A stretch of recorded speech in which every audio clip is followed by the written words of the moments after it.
नमस्कार बंधुरा welcome back to Bengali हेसेल। बंधुरा आज आमी आपनादेर साथे शेयर करते चलेछि चिंगड़ी माछेर एकटी असाधारण रेसिपि। चिंगड़ी माछेर रेसिपिटी आपनारा जोदि एइभाবে एकबार बाड़ीते ट्राई करे देखें आशा करब आपनादेरो एइ रेसिपिटी भीषण भालो लागबे।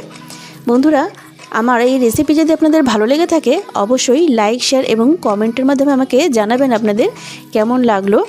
और ভিডিওটি দেখা শুরু করার আগে অবশ্যই একটি লাইক দিয়ে শুরু করবেন।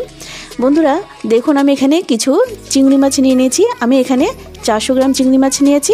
চিংড়ি মাছগুলোকে ধুয়ে কেটে পরিষ্কার করে তার মধ্যে নুন হলুদ মাখিয়ে নিয়েছি। আর মশলার জন্য নিয়েছি দেখুন টমেটো, রসুন, একটি বড় সাইজের পেঁয়াজ আর নিয়েছি কাঁচা লঙ্কা। আমি এগুলি সবই কুচিয়ে নিয়েছি।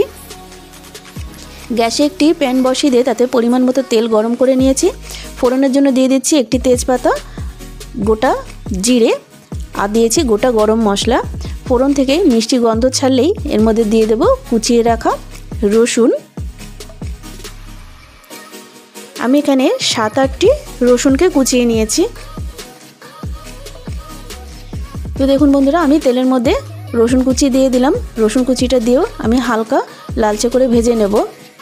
তো রসুন ভাজা হয়ে গেছে। আমি এর মধ্যে দিয়ে দিচ্ছি কুচিয়ে রাখা পেঁয়াজ। আমি একটি বড় সাইজের পেঁয়াজকে কুচিয়ে নিয়েছি। তো পেঁয়াজটাকে দিয়েও আমি খুব বেশি ভাজবো না, হালকা একটু করে ভেজে নেব। ভেজে নেওয়ার পরে আমি এখানে দিয়ে দেব টমেটো এবং কাঁচা লঙ্কা। তার আগে এখানে একটি মশলা করব, তার জন্য নিয়েছি কাজু বাদাম আর টক দই। কাজু বাদাম এবং টক দইকে দিয়ে আমি একসঙ্গে একটা পেস্ট তৈরি করে নেব। দেখুন বন্ধুরা পেঁয়াজটা কিন্তু হালকা করে ভাজা হয়ে গেছে। আমি এর মধ্যে দিয়ে দিচ্ছি টমেটো আর কাঁচা লঙ্কা কুচি। টমেটো আর কাঁচা লঙ্কা কুচি দিয়েও আমি আবারও ভালো করে ভেজে নেব। তার আগে আমি এখানে একটু নাড়িয়ে নিয়ে দিয়ে দেবো সামান্য একটু নুন। নুনটা দিলে টমেটোটা খুব তাড়াতাড়ি গলে যাবে।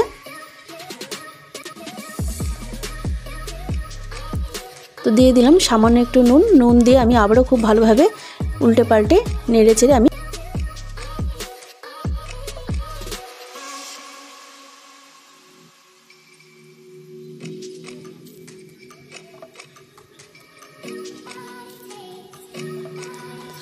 এবার আমি এখানে দিয়ে দিচ্ছি অল্প একটু আদা বাটা।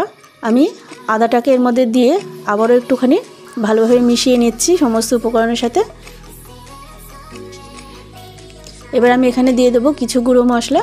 তার জন্য প্রথমে দিয়ে দিচ্ছি 1 টিস্পুন ধনের গুঁড়ো, 1 টিস্পুন হলুদের গুঁড়ো, 1/2 টিস্পুন লঙ্কার গুঁড়ো,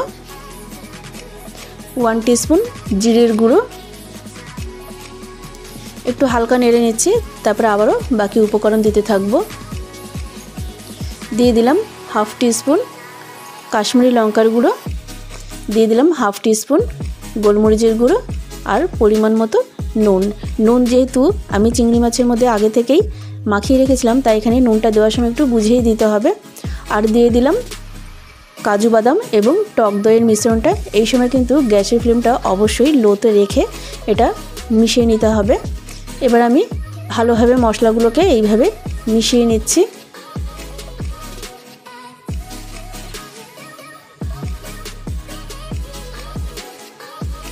দিয়ে দিলাম সামান্য একটু চিনি।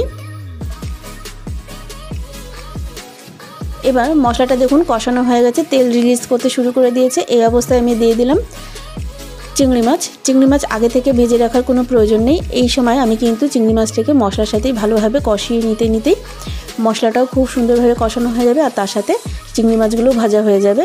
তার জন্য আমি আগে থেকে আর চিংড়ি মাছটাকে ভেজে তুলে রাখিনি, এর সঙ্গে একসঙ্গেই কষিয়ে নেব।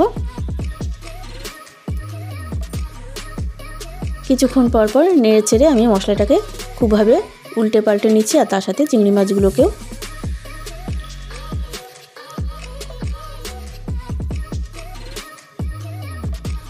তো দেখুন বন্ধুরা এখানে চিংড়ি মাছটা ভাজা হয়ে গেছে। আমি মশলার বাটিটাকে ধুয়ে অল্প একটু জল দিয়ে দিলাম। এবার খুব ভালোভাবে নাড়িয়ে চাড়িয়ে এটাকে বেশ কিছুক্ষণ আমি ফুটিয়ে নেব।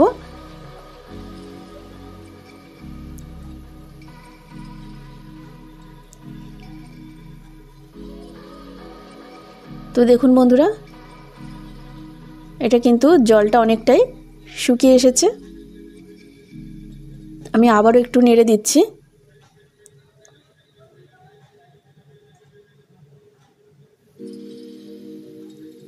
এবার আমি এখানে দিয়ে দেব অল্প একটু গরম মশলার গুঁড়ো। তো দেখুন অনেকটাই এটা কিন্তু শুকিয়ে গেছে, জলটা একেবারেই শুকিয়ে গিয়ে তেল রিলিজ হয়ে গেছে। আমি এই অবস্থায় একটু গরম মশলা দিয়ে হালকা করে নেড়ে দিয়ে আমি প্লেটের মধ্যে সার্ভ করলাম। তো দেখুন বন্ধুরা কতটা অসাধারণ দেখতে হয়েছে। এটা কিন্তু গরম গরম ভাতের সাথে দারুণ লাগবে। তাহলে বন্ধুরা আমার এই রেসিপি যদি আপনাদের ভালো লেগে থাকে অবশ্যই লাইক, শেয়ার এবং কমেন্টের মাধ্যমে আমাকে জানাবেন। আর একটু বেশি বেশি করে শেয়ার করবেন যাতে আমার এই রেসিপিটি সবার কাছে পৌঁছে যায়। তাহলে আমার এই চ্যানেলে নতুন বন্ধুদের উদ্দেশ্যে বলবো, এখনও পর্যন্ত যদি আমার চ্যানেলটিকে সাবস্ক্রাইব না করে থাকেন অবশ্যই চ্যানেলটিকে সাবস্ক্রাইব করে রাখবেন, তাতে আমি যখনই কোনো নতুন নতুন ভিডিও আপলোড করব ভিডিও নোটিফিকেশনটি সবার আগে আপনার কাছে পৌঁছে যাবে। আর আমার চ্যানেলে পুরনো বন্ধুদের উদ্দেশ্যে বলবো আপনাদেরকে অসংখ্য অসংখ্য ধন্যবাদ।